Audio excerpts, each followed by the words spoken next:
Interest नाम की कोई चीज भी हम मानव के जीवन में होनी नहीं चाहिए। यदि है तो केवल मानव एक ऐसा इंसान है जिसको बोलने की क्षमता मिली है, जिसको समझने की क्षमता मिली है, बाकी कोई नहीं बोलता, ठीक है, बाकी सब हिसिंग करते हैं। तो यदि मिला है तो कुछ ना कुछ हमको करना चाहिए। और बहुत सारी चीजों में आप देखेंगे एनईपी के बहुत सारे मुद्दे हैं जिन पर आप लगातार चर्चा कर सकते हैं। मैंने बताया कि प्रमाण पत्र पहले साल में मिलेगा, दूसरे साल में डिप्लोमा, तीसरे साल में आपको डिग्री मिलेगी, ये एनईपी में लिखा गया है। और इसके बारे में बहुत सारे लोगों को कमेंट भी, ठीक है, और किसी ने कहा है कि ये एनईपी लक्ष्य को पूरा नहीं करती, किसी ने कहा कि ये समावेशी है, जेएनयू के जो वो उन्होंने कहा है कि समावेशी है, मतलब सबको लेकर एक साथ आगे बढ़ रही है।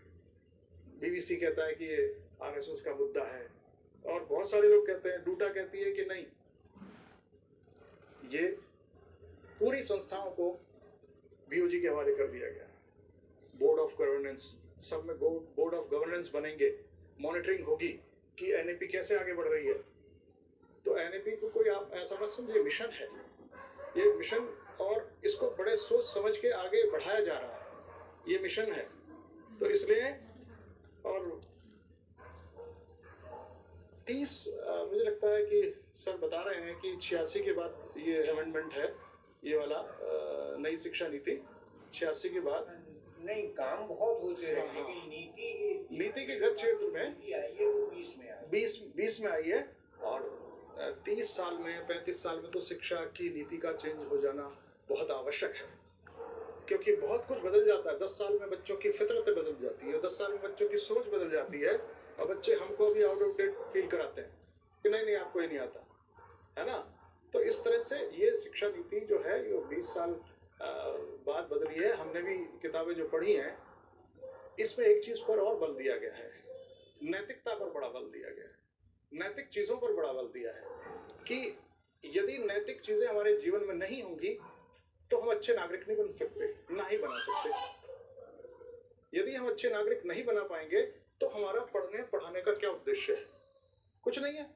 बच्चे अच्छी शिक्षा लेंगे, गणित पढ़ेंगे, साइंस पढ़ेंगे, सब कुछ पढ़ेंगे। आज आप देखिए, सोच के देखिए, शर्मा जी को तो शायद थोड़ा कम अनुभव हो, लेकिन आप लोगों को ज्यादा अनुभव है कि आज बच्चा ना तो हिंदी में पारंगत है ना अंग्रेजी में पारंगत है, क्योंकि आप फेस कर रहे हैं।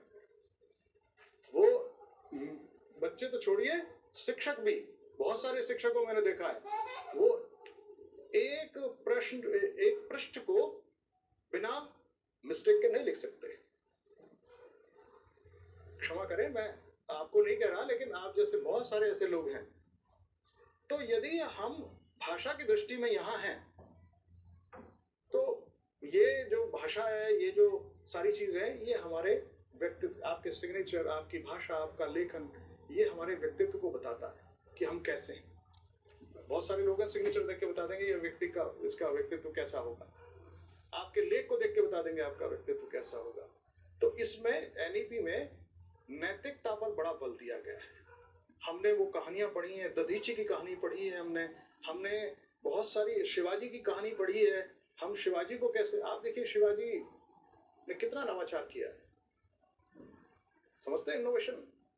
अभी अखबारों में और बहुत छाया रहा कि शिवाजी का जो वखनख था, ठीक है, हाथ वाला, सुना है किसी ने? वो इंग्लैंड से यहाँ पर आया है ना, लाया गया है उसको। जी हाँ, जी हाँ, G20 के सम्मुख की जो डेलीगेशन आया था उसमें से वो आया था, वो यहाँ पर आया था। शिवाजी को पता था कि हम इनकी सेना से युद्ध में हार जाएंगे, तो हमको नवाचार करना पड़ेगा। उन्होंने गोरिल्ला नीति अपनाई। उन्होंने कहा इससे पहले कि मेरे पास कोई आए, मैं वखनख से उसका सीना ही चीर दूंगा। तो कुल मिलाकर हम ये कहना चाहते हैं कि नवाचार, और कामायनी में कहा गया है, पुरातनता का यह निर्मोह सहन कर सकती नहीं प्रकृति पल एक, और नित्य नूतनता का आनंद परिवर्तन में करता है टेक।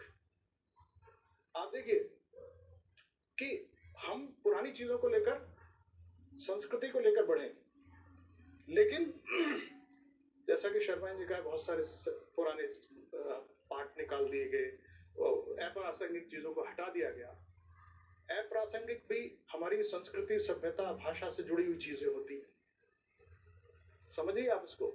तो कहने का अर्थ यह है कि नवाचार इसमें बहुत किया गया है। और नवाचार के बारे में आपने पढ़ा होगा।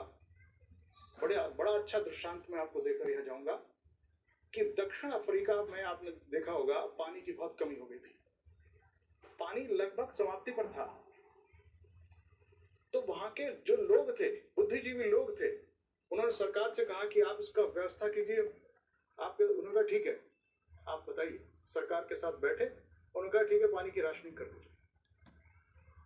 2 बोतल आपको पर डे, 1 बाल्टी पानी नहाने का मिलेगा। लगातार जब ये प्रोसेस चलता रहा और इसी बीच में उन्होंने अपने जो संसाधन थे उनको भरे रखने का, कैसे भरे जाए, उनको प्रोग्राम किया।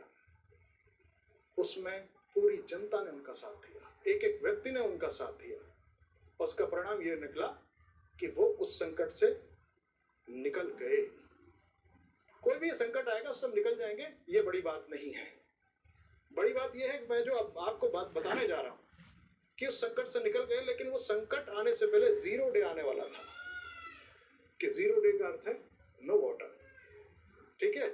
लेकिन उससे पहले वो संस्कृति जाग गई और उन्होंने उस संकट से उबर गए और पानी का लेवल उनका ऊंचा हो गया, पानी के रिसोर्सेज भर गए। लेकिन संस्कृति ये रही कि आज तक भी उन्होंने पानी को वेस्ट करना स्वीकार नहीं किया। किस फील्ड में जाएंगे, किस क्षेत्र में जाएंगे, हम जहां भी जाएंगे वहां नवाचार देखेंगे। ये होता है नवाचार कि आपके पास पानी की बोतल भरी रखी है, लेकिन आप पी उतना ही रहे जितने आपको आवश्यकता है। हमको यही करना चाहिए। और हमारा देश तो अभावों का देश था, हमारा जीवन तो अभावों का है। क्यों? क्योंकि विलासिता की कोई लिमिट ही नहीं है। यदि हम कितना अच्छा जीवन, अच्छे के लिए क्या है आप बताइए? कुछ नहीं। आप बहुत सारे समुदाय ऐसे हैं जो बिलो पॉवर्टी लाइन के नीचे रह रहे हैं। आप सोचिए, और वो कितना प्रगति कर रहे हैं। प्रगति केवल ये नहीं होती हमने अच्छा घर बना लिया।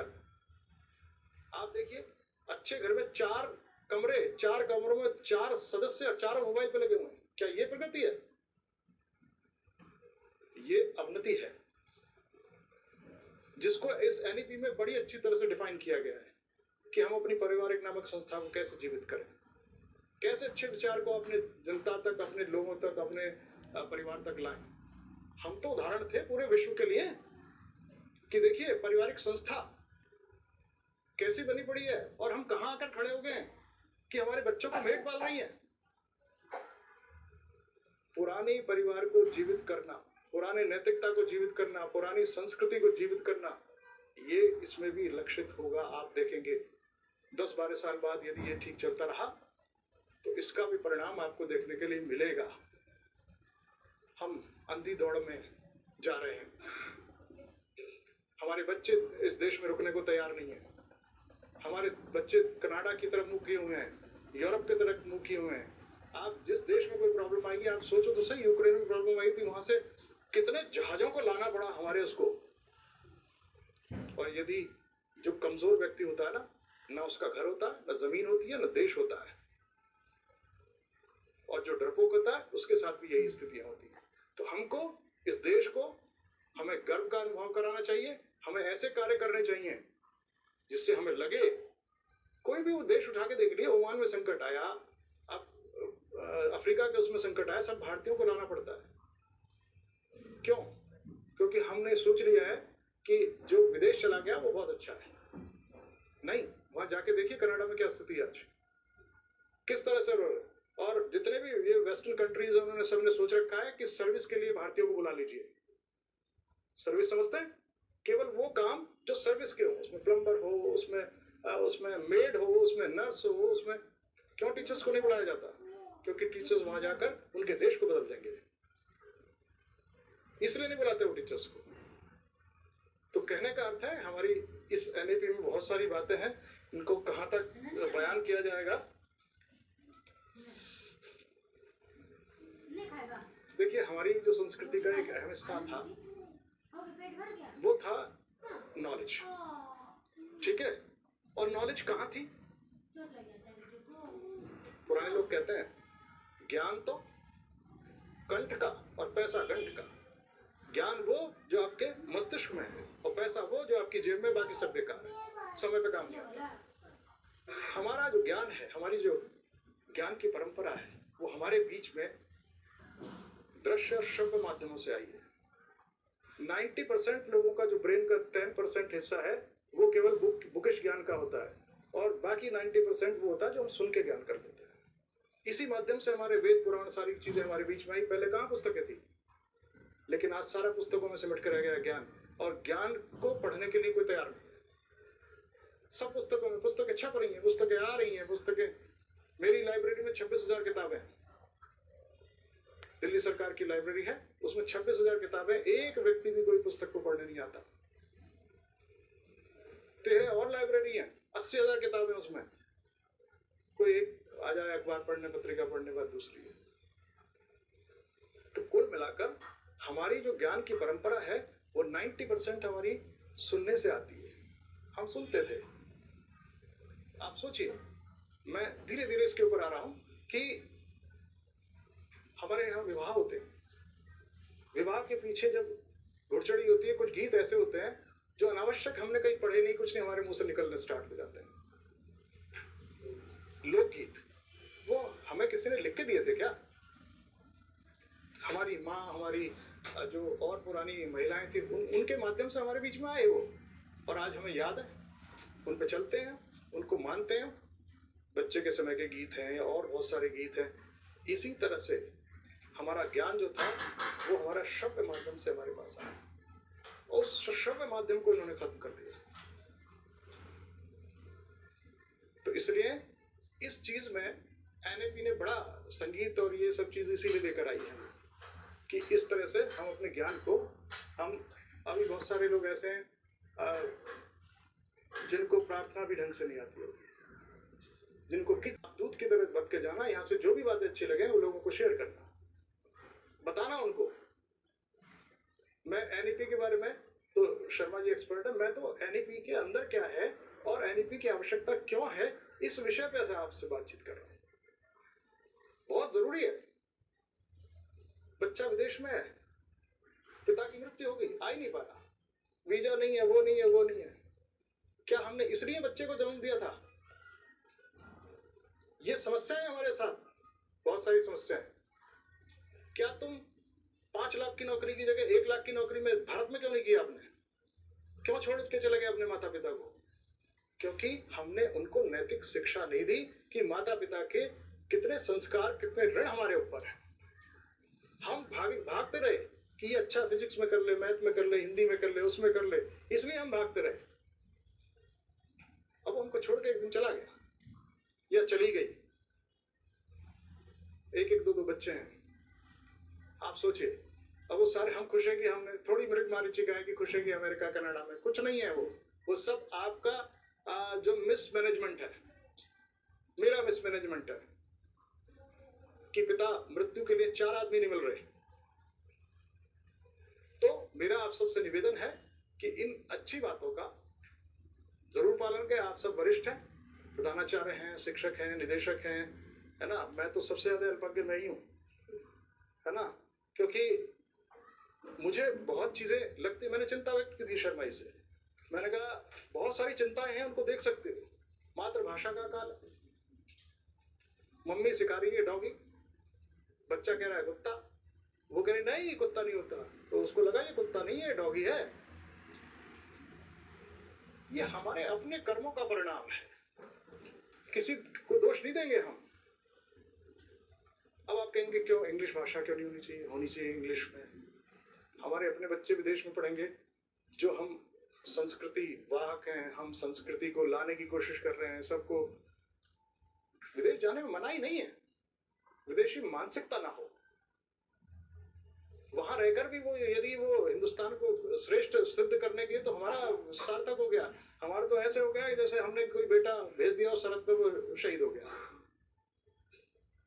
तो हमारा सिर्फ यही है कि मातृभाषा को लेकर कि जो एनईपी में है, कन्नड़ वाला, मलयालम वाला, तेलुगु वाला, उड़िया वाला, ये सब जब इनको अपनी संस्कृति, गौरव इनका भान होगा तो गर्व होगा, और आसपास देखेंगे कि हो क्या रहा है ये देश में, हमको कुछ पता ही नहीं चल रहा था। तो इस तरह से बहुत सारी चीजें हैं जिसको हम आगे कर सकते हैं। और ये युवा हैं, यदि राष्ट्र के प्रति कोई काम करने के लिए लगे हो, आप सभी शिक्षक हैं, तो अपमान को सहन करो। कहने दो जिसको, हाथी चलता है और पीछे पीछे, परंतु आपका उद्देश्य जो है वो सार्थक होना चाहिए। शिक्षा का हो, संगीत का हो, नैतिक बातों का हो, देश का हो, किसी का भी हो, उनको करने दीजिए। जैसे आप अच्छा करेंगे, व्यवधान बीच में आएंगे, लोग कहेंगे ये क्या कर रहा है। नहीं, आपका यदि उद्देश्य ठीक है, अन्य समुदायों को देखिए, उनके प्रयासों को आपको पता ही नहीं चल रहा। क्यों? क्योंकि आपने अपने आप को संकुचित कर लिया, न्यूज़पेपर पढ़ना छोड़ दिया, पत्रिकाएं पढ़नी छोड़ दी, टेलीविजन पे वो समाचार नहीं आ रहे, टेलीविजन पे वो चीजें नहीं आ रही जो आपके लिए महत्वपूर्ण है। आप टेलीविजन देख रहे हैं तो आप क्या देख रहे हैं? वो नहीं देख रहे जो आपको देखना है, वो देख रहे हैं जो उनको दिखाना है। बहुत सारी चीजें ऐसी हैं। तो इसलिए यदि आप कुछ करने जा रहे हैं, बच्चे को पढ़ाने जा रहे हैं या बच्चे की शिक्षा पे काम कर रहे हैं, लेट्स उनको कहने दीजिए। लोग, कुछ तो लोग कहेंगे लोगों का काम है कहना। बहुत बड़े फिल्मकार हिंदुस्तान में आए जब शर्मा जी एनसीईआरटी में काम कर रहे थे 1968 में। मेरा जन्म हुआ था 1968 में। आप देखिए, मैं इनके बच्चे के समान हूं। उन्होंने कहा कि मुझे भारतीय फिल्म की एक ऐसी फिल्म चाहिए जिससे मैं बता सकूं कि भारत ये है। बहुत सारे फिल्में उनको दिखाई गई, ये दिखाई गई, नहीं इसमें भारत नहीं झलकता, नहीं इसमें भारत नहीं झलकता। वो एक फिल्म लेके चले गए, दो रास्ते। किसी ने देखी है? क्यों? क्योंकि उसमें परिवार था। एक परिवार का किस तरह से विखंडन होता है और एक परिवार बाद में किस तरह की नैतिक मूल्यों से और वो जुड़ता है, इसको पूरे उत्तराखंड में दिखाया, पूरे उसमें झारखंड में दिखाया कि ये होती है फैमिली। उसको हमने तोड़ दिया। हमको आज भी ये स्थिति लगती है कि हमारी ननद, हमारी देवरानी, हमारी ये, क्योंकि सब प्रगति में भागदौड़ में लगे हुए, संबंधों में बदबू आ रही है। हम सहन नहीं करना चाहते। क्यों नहीं सहन करना चाहते? यही मैं कह रहा हूं, यदि देश के लिए आप चले गए तो अपमान सहन करना सीखिए। जिस दिन हमने सोच लिया कि हम बहुत कुछ सहन कर सकते हैं, हमको सहनशील होना चाहिए, तो हम दूसरों को माफ करना स्टार्ट कर देंगे। माफी एक दिन, 2 दिन, 3 दिन की नहीं होती, लगातार माफी करते रहेंगे, तब हम उसके श्रद्धा के पात्र बनेंगे, जो हम बनना नहीं चाहते, क्योंकि हमारे अंदर भी पेशेंस है। मैं बस यही कहना चाहूंगा कि इस नदी की धार से ठंडी हवा आती तो है, नाव जर्जर ही सही लहरों से टकराती तो है। कुल मिलाकर एनईपी आ रही है, एनईपी लागू हो चुकी है। धीरे धीरे स्कूलों में एनईपी के बहुत सारे पक्ष होंगे, बहुत सारे विपक्ष होंगे, लेकिन आप उसका उद्देश्य ध्यान रखना जिस उद्देश्य के लिए बनाई गई है। धन्यवाद।